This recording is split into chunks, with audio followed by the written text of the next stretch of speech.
एक बार की बात है, डाकू अंगुलीमाल मगध राज्य के जंगलों में रहता था।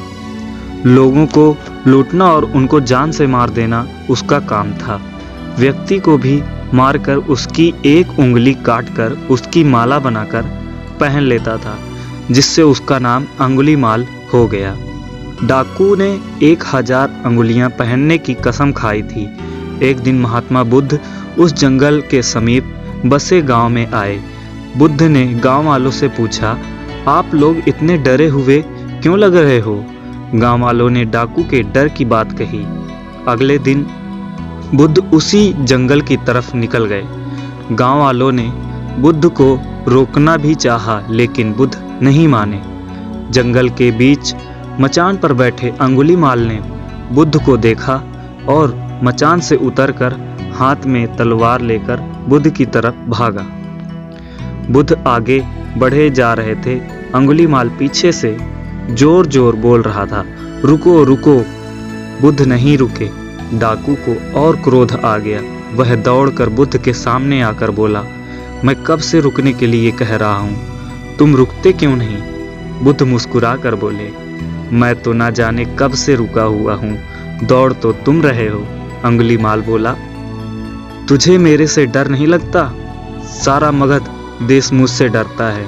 मैं सबसे ज़्यादा शक्तिशाली हूँ। तेरे पास जो कुछ भी है निकाल दे, वरना मैं तुझे मार दूंगा। बुद्ध निर्भय भाव से बोले, मैं ये कैसे मान लूँ कि तुम राज्य के सबसे शक्तिशाली व्यक्ति हो? तुम्हें सिद्ध करना होगा। अंगुलीमाल बोला, ठीक है। बुद्ध ने कहा, तुम उस पेड़ की टहनी तोड़ लाओ।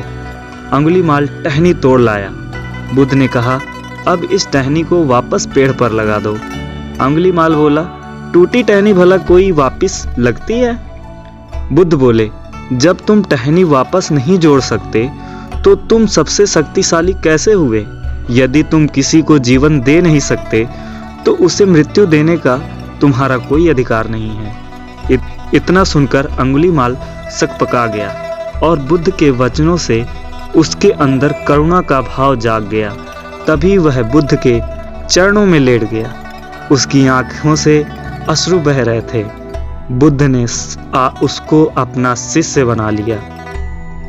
अब अंगुलीमाल गांव में रहकर लोगों की सेवा करता था। आगे चलकर यही अंगुलीमाल बहुत बड़ा सन्यासी बना और अहिंसा का नाम से ये जाना जाने लगा। दोस्तों, इस कहानी से हमें यही शिक्षा मिलती है कि अगर किसी का भला नहीं कर सकते हो तो उसका बुरा करने का आपका कोई अधिकार नहीं है। Thank you.